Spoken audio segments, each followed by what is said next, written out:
Assalamualaikum warahmatullahi wabarakatuh. Saya Ferawati. Di sini saya akan menyampaikan mengenai siklus jasa produksi. Untuk sebelumnya, mari kita kenal definisi dari siklus produksi tersebut. Siklus itu sendiri ataupun kata siklus itu sendiri menurut saya adalah perputaran ataupun tahapan-tahapan dalam proses memproduksi suatu barang. Jadi, siklus produksi adalah sebuah proses mengenai bahan baku menjadi bahan jadi dalam sebuah produksi perusahaan yang berkaitan dengan tingkatan-tingkatan bahan baku yang perlu dibutuhkan dalam pembuatan produksi tersebut. Selain itu juga ada pula jenis-jenis bahan baku yang harus diperlukan ataupun disiapkan dalam pembuatan.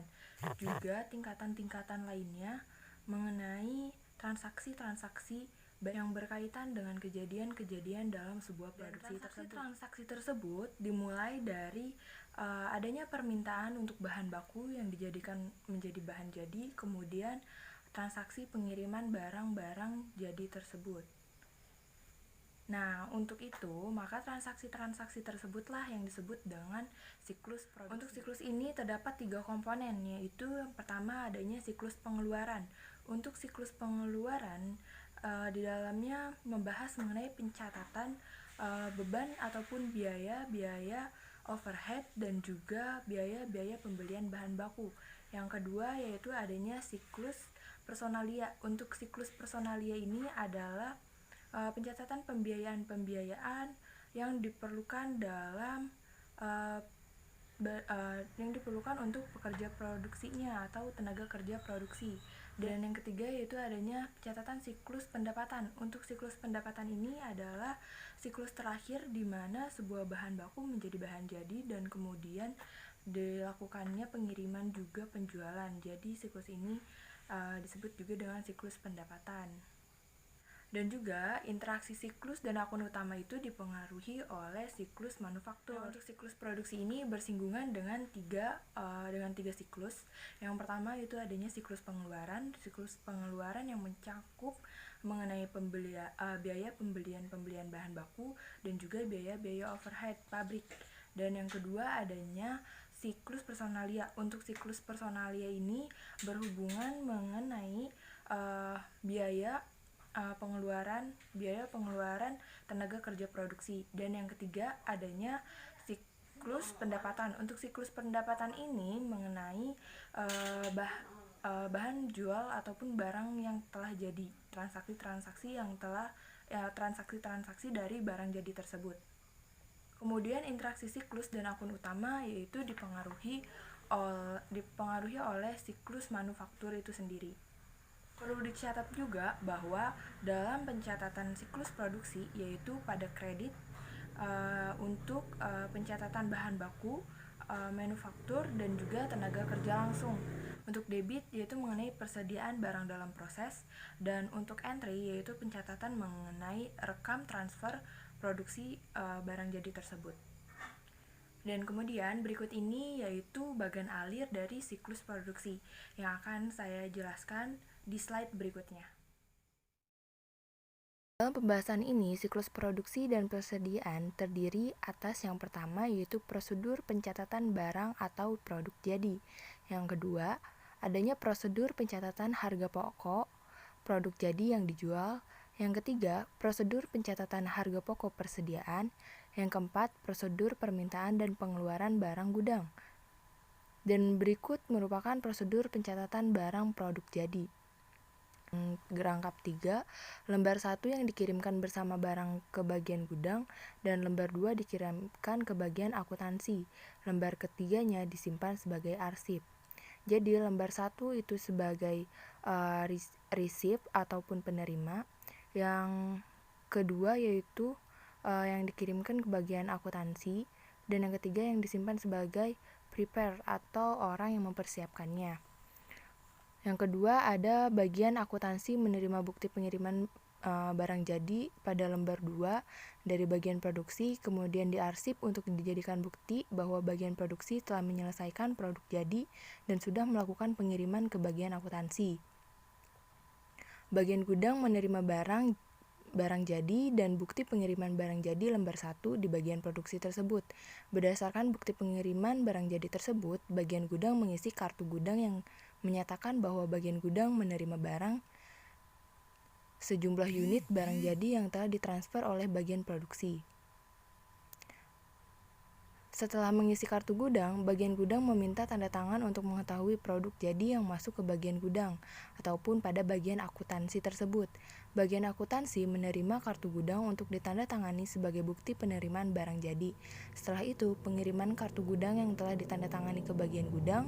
Berdasarkan kartu gudang yang telah ditandatangani tersebut, bagian gudang membuat surat penerimaan barang jadi atau SPBJ, rangkap 3, lembar pertama yang dikirimkan ke bagian akuntansi, lembar kedua dikirimkan ke bagian produksi, dan lembar 3 disimpan sebagai arsip. Untuk bagian akuntansi, penerima SPBJ lembar 1 dari bagian gudang. Berdasarkan SPBJ lembar 1 tersebut, bagian akuntansi mengisi kartu persediaan yang digunakan untuk mengetahui persediaan barang jadi yang telah masuk. Setelah mengisi kartu persediaan tersebut, bagian akuntansi mencatat di jurnal tentang persediaan barang jadi yang masuk. Setelah itu, memposting ke buku besar dan dibuatkan raca saldo dan raca lajur, jurnal penyesuaian dan laporan keuangan. Berdasarkan laporan keuangan tersebut, bagian akuntansi membuat laporan penerimaan barang jadi atau LPBJ yang dikirimkan ke manajer. Bagian produksi menerima SPBJ lembar 2 dari bagian gudang. Berdasarkan SPBJ lembar 2, bagian produksi membuat laporan penyelesaian barang jadi yang dikirimkan ke manajer. Melanjutkan apa yang sudah disampaikan oleh Ferawati sebelumnya tentang audit siklus produksi dan persediaan. Di sini saya akan menjelaskan tentang tujuan audit siklus produksi dan persediaan. Tujuan audit siklus produksi dan persediaan memiliki 2 tujuan. Yang pertama yaitu transaksi-transaksi yang berkaitan dengan transaksi pabrikasi. Yang kedua yaitu saldo akun yang berkaitan dengan saldo persediaan serta harga pokok penjualan. Dari tujuan audit siklus produksi dan persediaan memiliki beberapa asersi dan juga memiliki dua tujuan audit. Yang pertama itu yaitu keberadaan atau keterjadian. Dalam tujuan audit siklus transaksi yaitu beban gaji dan upah serta Badan PPh pasal 21 tercatat hubungan dengan kompensasi untuk jasa yang diberikan selama periode berjalan. Sedangkan perbedaan dalam tujuan audit siklus produksi saldo akun yaitu yang membedakan hanya menunjukkan jumlah yang terhutang pada tanggal neraca. Yang kedua, hak dan kewajiban ini hanya memiliki satu tujuan, yaitu dalam saldo akun. Dalam transaksi dia tidak memiliki tujuan. Dalam saldo akun, hak kewajiban ini dalam audit ini memiliki tujuan, yaitu kewajiban gaji dan upah aktual serta PPh pasal 21 adalah kewajiban entitas yang melaporkan. Yang ketiga atau terakhir yaitu penilaian atau alokasi. Penilaian dan atau alokasi dalam tujuan audit siklus produksi dan persediaan. Dalam tujuan audit transaksi, beban gaji dan upah serta PPh 21 telah dihitung secara akurat atau dicatat secara akurat. Begitu pula juga tujuan berdasarkan saldo akun, yaitu beban gaji dan upah sudah tercatat dan sudah terhitung secara akurat. Demikian tentang tujuan audit siklus produksi dan persediaan. Setelah ini akan dilanjutkan oleh rekan saya Rizka Dintasari. Terima kasih. Akan menjelaskan bagian dari prosedur analitis siklus jasa produksi. Apa sih prosedur analitis produksi itu?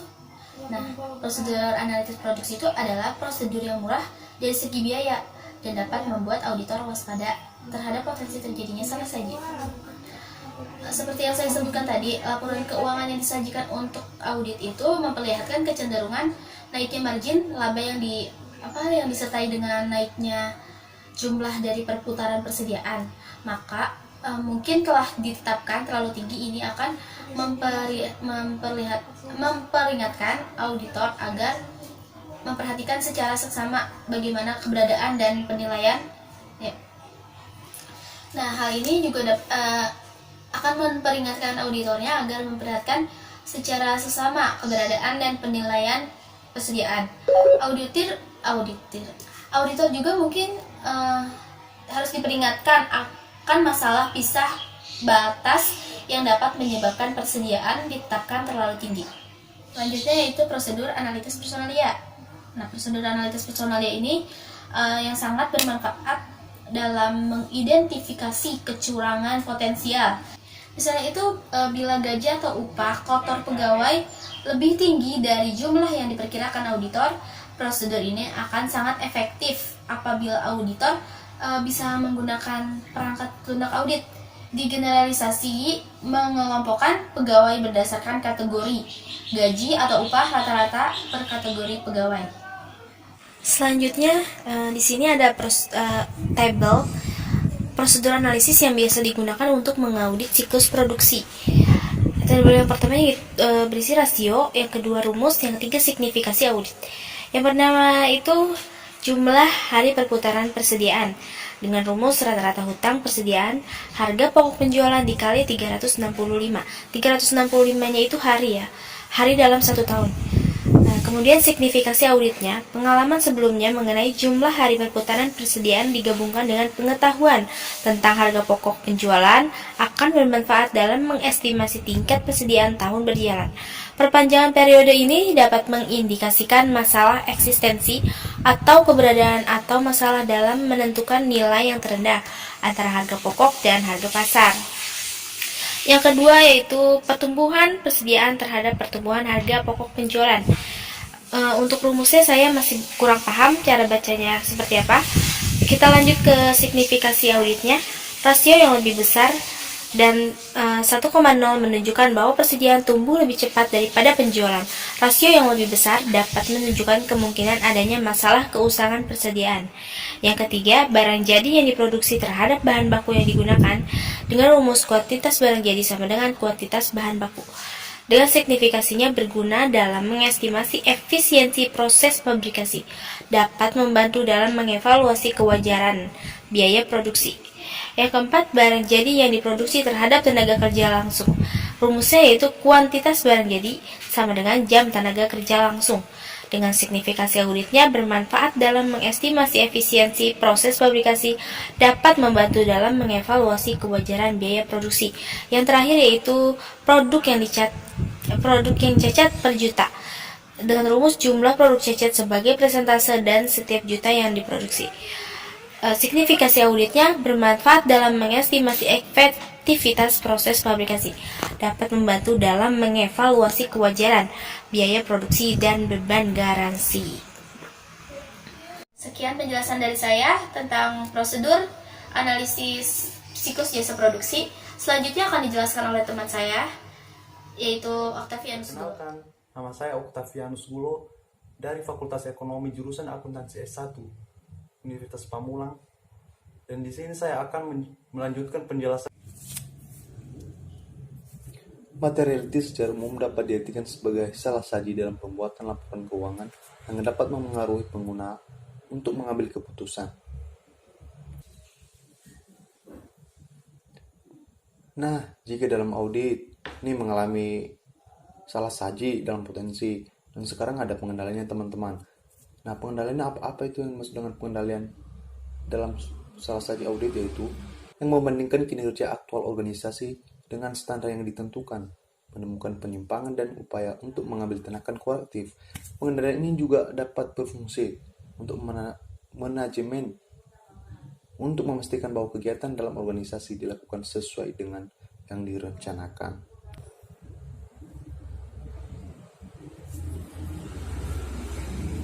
Pengendalian pertama yaitu 1. Pengendalian preventif. atau preventive control, yaitu pengendalian yang mencegah masalah sebelum timbul. Contohnya, merekrut personel berkualifikasi, memisahkan tugas pegawai, dan pengendalian akses fisik atas aset dan informasi. Yang kedua yaitu pengendalian detektif atau detektif control, yaitu pengendalian yang didesain untuk menemukan masalah, pengendalian yang tidak terelakkan, contohnya menduplikasikan pengecekan kelelahan entry data dan pengumpulan ulang transaksi-transaksi untuk pemrosesan selanjutnya.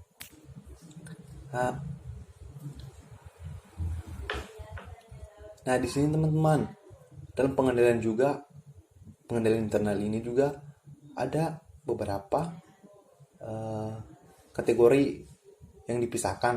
Yang pertama itu pengendalian umum atau general control, yaitu pengendalian yang didesain untuk memastikan sistem informasi organisasi serta pengendalian lingkungan stabil dan dikelola dengan baik. Contohnya keamanan instruktur TI dan pengendalian perangkat lunak pengembangan dan pemeliharaan. Yang kedua yaitu pengendalian aplikasi atau application control, yaitu pengendalian yang mencegah, mendeteksi dan mengoreksi kesalahan transaksi dan penipuan dalam program aplikasi.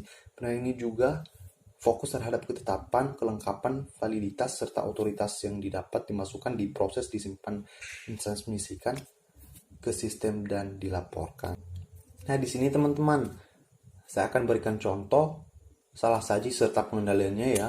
Yang pertama yaitu salah saji potensi produksi melebihi order. Nah, ini juga ada pengendalian yang perlu, yaitu order produksi harus disetujui terlebih dahulu dalam perencanaan dan pengendalian produksi. Nah, contoh terkait yang kedua yaitu salah saji penggunaan material tanpa otoritas. Nah, pengendalian yang perlu adalah siap mengeluarkan material yang ditandatangani harus ada dalam pengeluaran barang. Oke, thank you.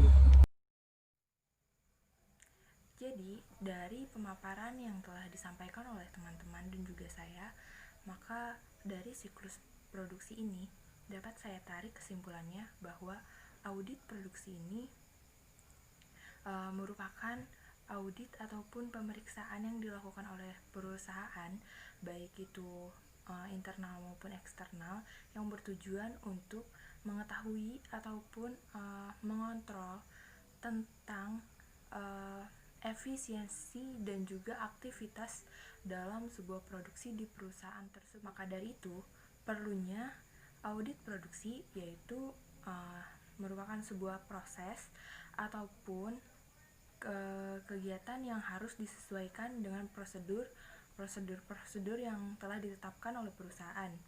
Juga untuk menemukan masalah ataupun kekurangan-kekurangan dalam sistem produksi sehingga dapat terselesaikan dengan cepat ataupun dengan baik dan dapat dibenarkan.